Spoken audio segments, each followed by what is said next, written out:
What begins as a traffic stop for repeatedly failing to maintain a lane is about to become a full impairment investigation. The officer immediately notices what he describes as a strong marijuana odor coming from the vehicle, and that changes the focus from a simple driving violation to determining whether the driver is safe to remain on the road. Over the next several minutes, you'll see standardized field sobriety tests, direct questioning, and an arrest that comes even after the driver records a 0 on the breath test. Stay with us, because this case highlights an important point many people overlook. Impairment investigations aren't limited to alcohol, and the evidence officers rely on can extend far beyond a breathalyzer result.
Pay close attention to how the officer conducts these field sobriety tests.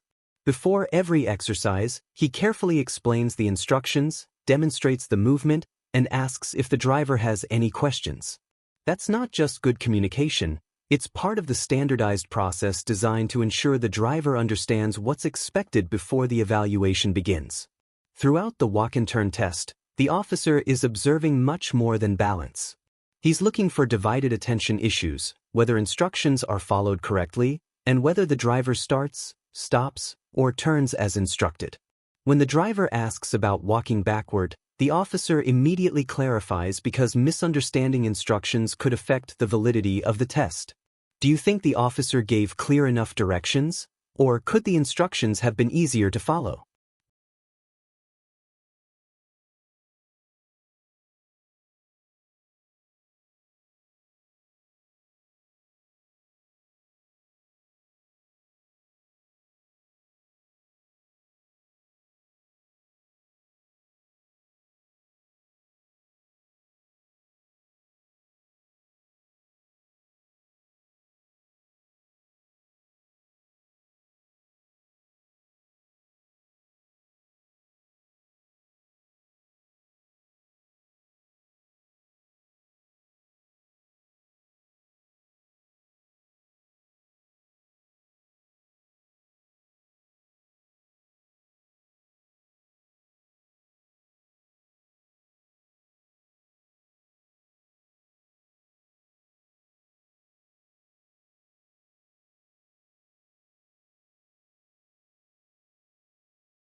This is the turning point of the entire encounter. The breath test comes back at 0, eliminating alcohol as the suspected source of impairment, but the investigation doesn't end there. The officer tells the driver he believes marijuana was consumed recently based on the totality of what he's observed, including the driving behavior, the odor he detected, and the driver's performance during the field sobriety tests. It's important to understand that a preliminary breath test only measures alcohol. It doesn't detect cannabis or many other impairing substances. That's why officers may continue a DUI investigation even when someone blows all zeros. Based on everything you've watched so far, do you think there was enough evidence to justify the arrest?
Notice how the officer calmly explains the reasoning behind the arrest rather than debating each individual point.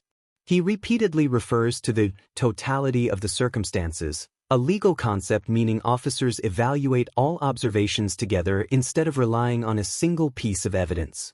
The driver understandably focuses on the zero-breath test, while the officer focuses on the driving pattern, physical observations, and field sobriety performance.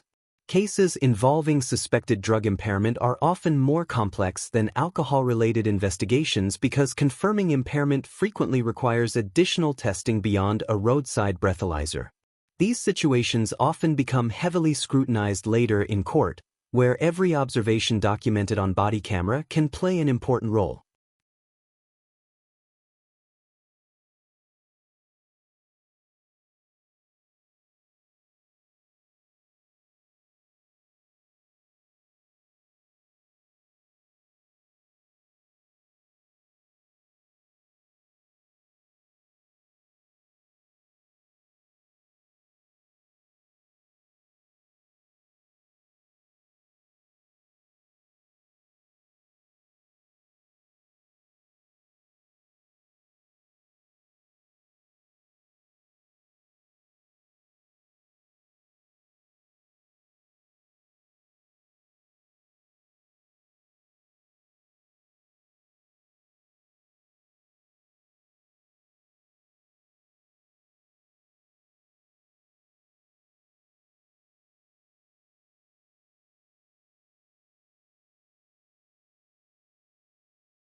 This incident demonstrates that DUI investigations don't always end with a failed breath test or an admission of alcohol use. According to the officer, the arrest was based on the driver's driving behavior, the odor associated with marijuana, performance during standardized field sobriety tests, and the overall circumstances observed throughout the stop. At the same time, the driver consistently denied recent marijuana use and questioned the basis for the arrest, underscoring why these cases often require further forensic testing and judicial review before final conclusions are reached. Whether you agree with the officer's decision or believe additional evidence was needed, this footage provides an insightful look at how impairment investigations unfold beyond alcohol alone. If you found this breakdown as intense as we did, hit that like button, share your thoughts in the comments, and don't forget to subscribe for more real-life body cam breakdowns. What starts as an ordinary crash scene quickly turns into an investigation involving one of the biggest names in sports. A luxury SUV rolled onto its side, questions about impairment immediately surfaced, and investigators were called in to determine exactly what happened. But here's the twist: this case isn't centered on alcohol. As you'll see, officers say the breath test tells one story while other evidence points them in a completely different direction. Stay with us as we break down every critical decision, explain the police procedures behind the investigation, and examine whether law enforcement handled this high-profile crash the same way they would any other driver. By the end, let us know, do you think this investigation was thorough and fair?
This is the moment the investigation becomes much more than a simple traffic crash.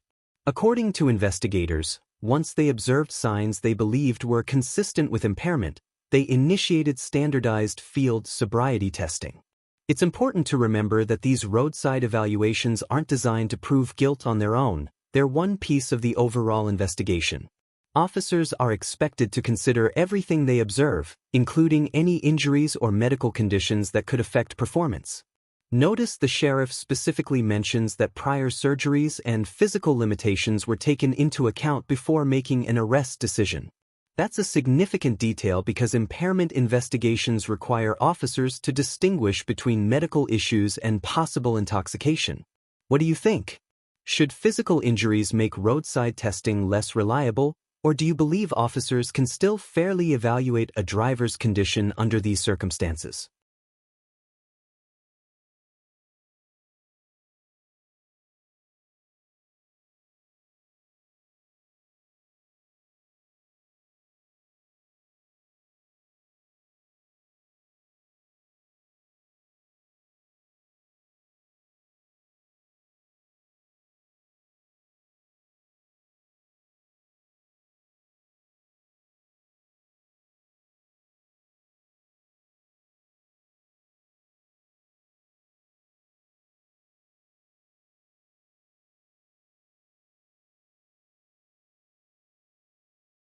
Here's where this case takes an unexpected turn.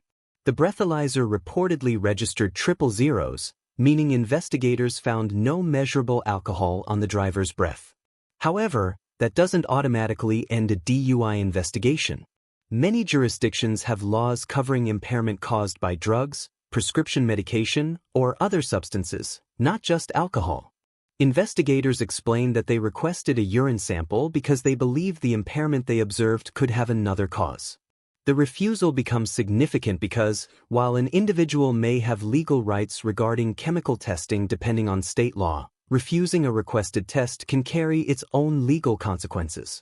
Cases like this often become heavily dependent on officer observations, witness statements, driving behavior, and other evidence rather than a single chemical result.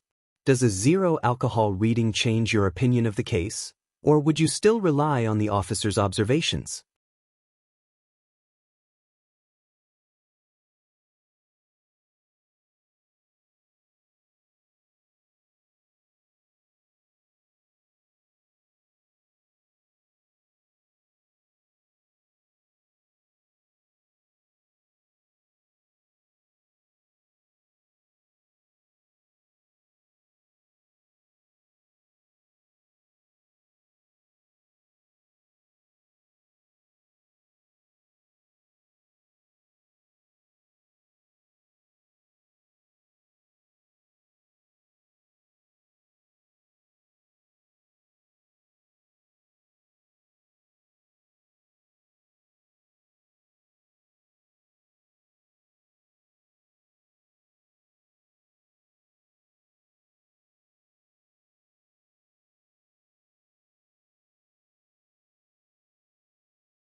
One of the biggest questions in any high-profile arrest is whether fame changes the outcome.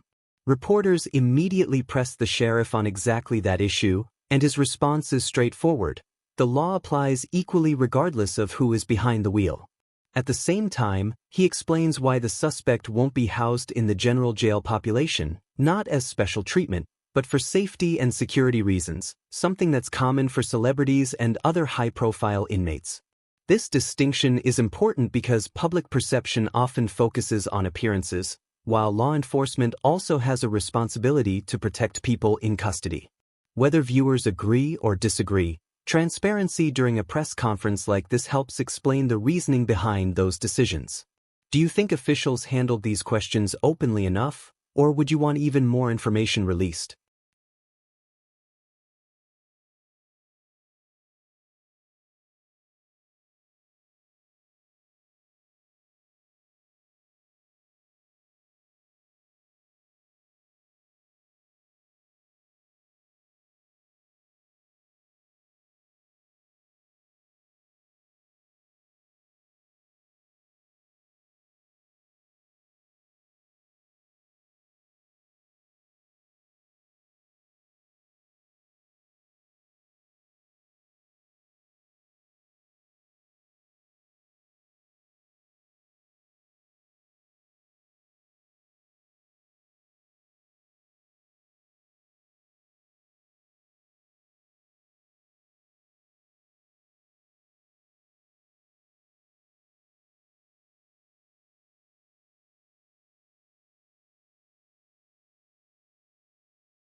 As this investigation concludes, several facts stand out.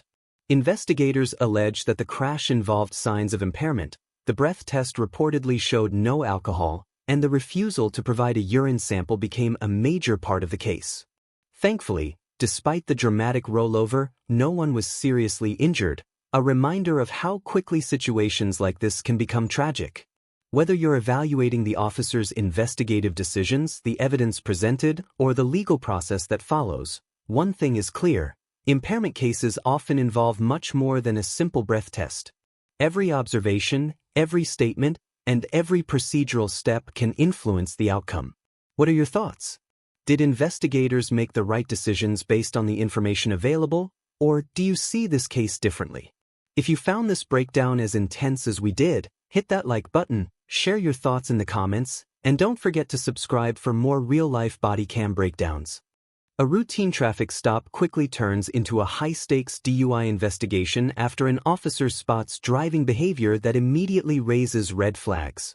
Watch closely, because every answer, every field sobriety instruction, and every decision made by both the officer and the driver will shape what happens next. As the investigation unfolds, you'll see standardized impairment tests, a preliminary breath test, and an arrest that carries consequences far beyond a simple traffic ticket.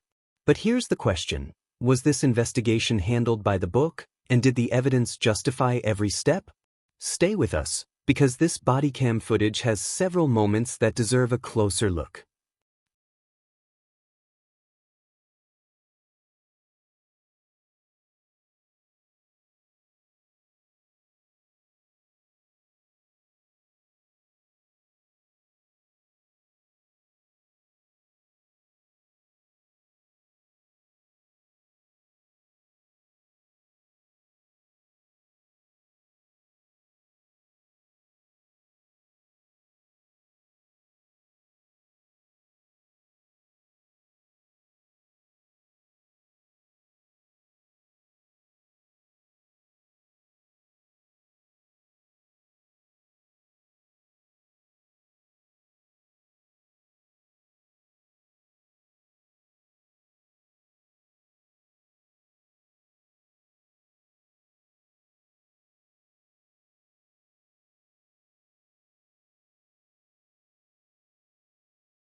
Right now, the officer is conducting what's known as the horizontal gaze nystagmus test, often shortened to HGN. It's one of the standardized field sobriety tests used to look for involuntary eye movements that may indicate impairment. While many people think these tests are simply about balance, officers are actually observing dozens of small clues: eye tracking, pupil response, and whether both eyes move together consistently. It's important to remember that this test alone doesn't prove someone is guilty, but it's one piece of a much larger puzzle. Notice how calm the interaction remains. The driver is cooperative, answers questions respectfully, and follows instructions, while the officer continues building his observations before making any decisions. If you were the officer at this point, based only on what you've seen so far, would you already suspect impairment, or would you want more evidence before moving forward? Let us know what you think.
The walk-in turn test often looks simple on video, but it's intentionally designed to divide a person's attention between mental tasks and physical coordination.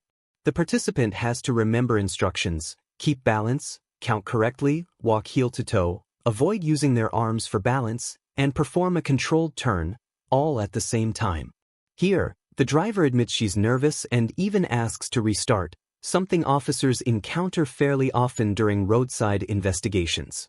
Nervousness by itself isn't evidence of impairment, but officers will compare mistakes caused by anxiety with mistakes commonly associated with alcohol or drug impairment. That's why each small detail matters.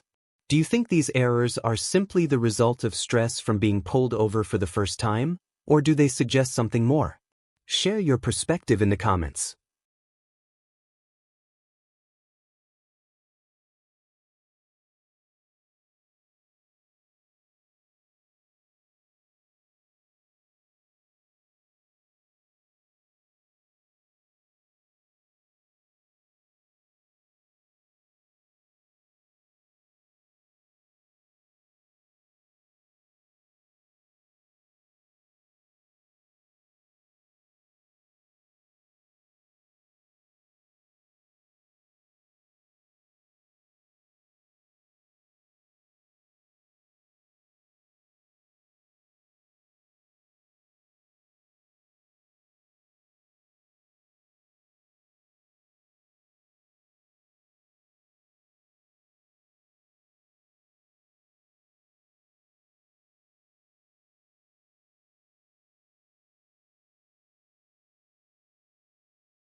This is the turning point of the investigation. After repeatedly denying alcohol consumption, the preliminary breath test reportedly shows a reading above the legal threshold for someone under the age of 21. In many states, including Washington, underage drivers are subject to much stricter alcohol limits than drivers who are 21 or older. The officer now combines several factors: the driving behavior, observations during the roadside tests, and the preliminary breath result, to establish probable cause for arrest. Notice that despite the emotional moment, the officer keeps explaining each step while the driver expresses concern about how the arrest could affect her education and athletic career. It's a reminder that one decision behind the wheel can have consequences reaching far beyond the courtroom. At this stage, do you believe the officer had enough evidence to make the arrest, or would you have wanted additional investigation first?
As the investigation continues, the tone shifts noticeably. The driver has now admitted to drinking earlier in the evening, while also explaining that she believed enough time had passed for her to drive safely. That's a common misconception officers encounter during DUI investigations. Alcohol affects everyone differently based on body weight, metabolism, food intake, and the amount consumed, making it extremely difficult to accurately judge impairment without testing. Notice how the officer keeps the conversation calm while gathering additional evidence through routine questions about employment, school, travel plans, and what happened before the stop. These questions aren't just casual conversation, they help establish timelines and compare the driver's statements with other evidence already collected. At the same time, the driver's anxiety about her future, her athletic career, and the consequences of this arrest becomes increasingly apparent, adding another emotional layer to the encounter. Do you think she genuinely believed she was safe to drive, or was she taking a risk she hoped wouldn't be noticed? Share your thoughts below.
Now that they're inside the police department, the roadside investigation transitions into the formal legal process. Before any custodial questioning or evidentiary breath testing continues, officers must ensure the suspect understands their constitutional rights and the legal procedures involved. You'll notice the officer carefully reads through official forms instead of rushing the process. That's intentional. Every signature, acknowledgement, and explanation becomes part of the documented investigation. These procedures are designed to protect both the integrity of the case and the rights of the individual involved.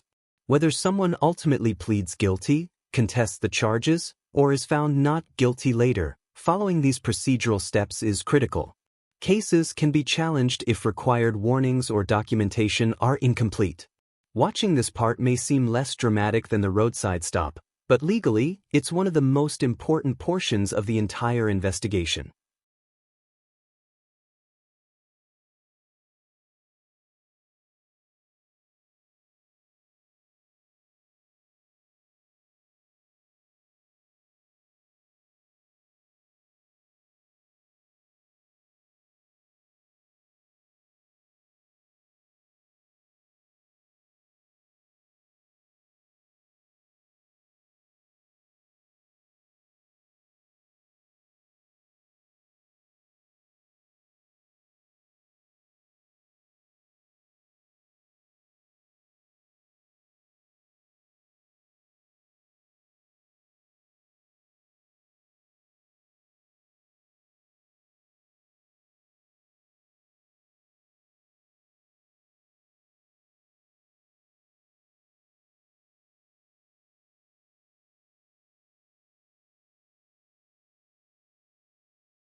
At this stage, the officer asks whether the driver will voluntarily submit to the official evidentiary breath test.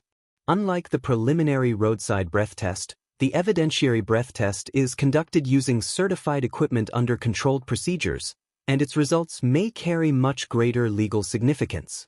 Before the test begins, officers observe the subject for a required period to ensure nothing enters the mouth that could potentially affect the reading. That's why you repeatedly hear reminders not to chew gum, eat, drink, or even touch the mouth. These precautions help ensure the sample accurately reflects breath alcohol concentration. The officer also patiently answers questions about possible outcomes instead of making promises or predictions. It's another example of balancing enforcement with professionalism.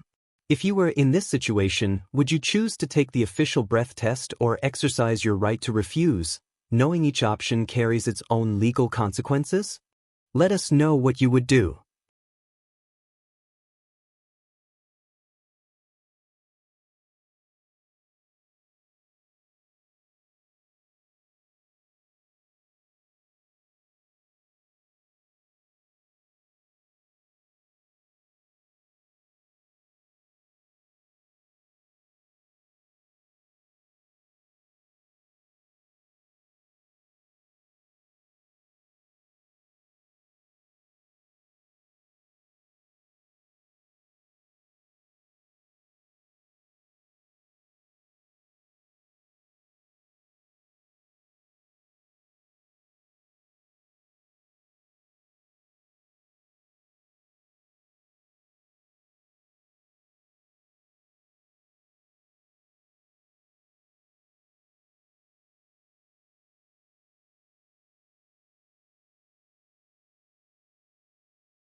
One of the most interesting parts of this investigation is how the conversation becomes increasingly relaxed, even though the legal stakes remain incredibly high. The officer continues asking standardized impairment questions, covering sleep, medications, alcohol consumption, driving history, and orientation to time and place, while also engaging in ordinary conversation. This approach often helps keep the interaction cooperative without reducing the seriousness of the investigation. At the same time, the driver begins providing more detailed admissions about when she drank, what she consumed, and why she believed she was okay to drive.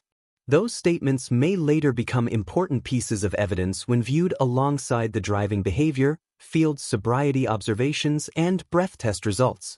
It's a reminder that even casual conversation during an investigation can have legal significance. As this case moves toward its conclusion, the remaining steps will determine how all of this evidence comes together.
This portion of the interview is especially significant because the driver is now providing a detailed timeline of her alcohol consumption. Investigators routinely compare these statements with driving behavior, witness observations, and breath test evidence to determine whether everything lines up consistently. Notice that the officer avoids arguing or accusing her. Instead, he asks open-ended questions about what she drank, when she started, and when she finished. That investigative approach often produces more reliable information than confrontational questioning. The driver also admits she thought she was okay to drive, a belief many impaired drivers genuinely have despite objective evidence suggesting otherwise. Alcohol can reduce judgment long before someone realizes their driving ability has been affected. Based on everything you've seen up to this point, the driving, the field tests, and these admissions, do you think the evidence is becoming stronger, or are there still unanswered questions that matter?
One of the more human moments in this body cam footage happens right here. The conversation briefly shifts away from evidence and toward the driver's future, her athletic career, and the possibility that a DUI could affect opportunities she has worked hard to earn. Rather than escalating the situation, the officer explains that an arrest does not automatically determine guilt and that every case ultimately goes through the legal process. That distinction is important. Officers investigate and make arrests based on probable cause, while the courts decide whether the evidence proves the case beyond a reasonable doubt. It's a reminder that body cam footage captures only one part of a much larger legal process. At the same time, this exchange highlights the real-life consequences that can follow impaired driving, even before a case reaches court. How do you think officers should balance empathy with enforcement during emotionally charged situations like this?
The evidentiary breath test has now been completed, and from this point forward, much of the investigation shifts from gathering evidence to processing the arrest.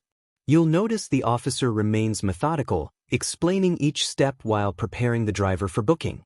Small details, removing personal items, documenting property, and following department procedures may seem routine, but they're essential for maintaining accountability and protecting everyone's rights. Another notable aspect of this encounter is the continued professionalism on both sides. Despite the stress and uncertainty, the conversation stays calm, respectful, and cooperative. Encounters like this demonstrate that many DUI investigations don't involve shouting or resistance. Instead, they often involve difficult conversations between people who understand that serious consequences may follow. Do interactions like this change your perception of how DUI arrests usually unfold?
As the investigation wraps up, another important issue comes into focus: passenger responsibility and decision-making.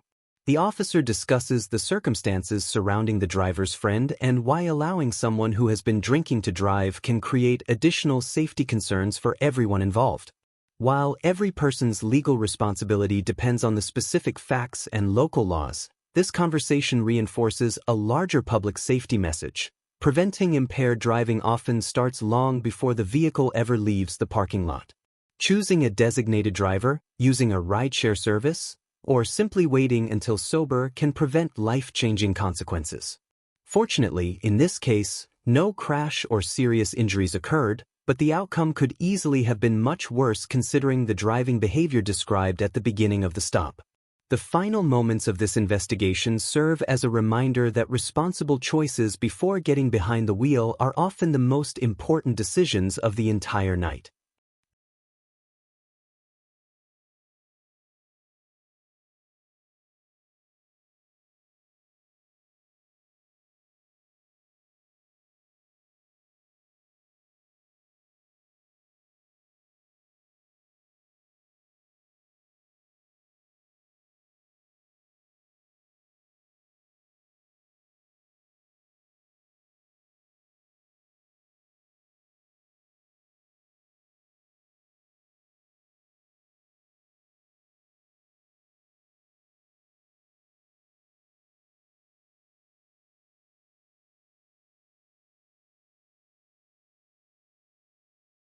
As the body cam footage comes to a close, the investigation itself is far from over.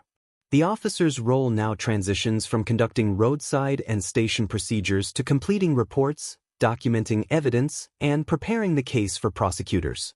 Every observation, from the initial driving behavior to the driver's statements, the field sobriety tests, and the evidentiary breath test, will become part of the official case file. It's important to remember that an arrest represents probable cause, not a final determination of guilt. That decision belongs to the court after reviewing all available evidence. This distinction is a cornerstone of the justice system and helps ensure fairness for everyone involved. Looking back at the entire encounter, several moments stand out. The officer first observed dangerous driving, including striking the curb and crossing the center line, which justified initiating the traffic stop.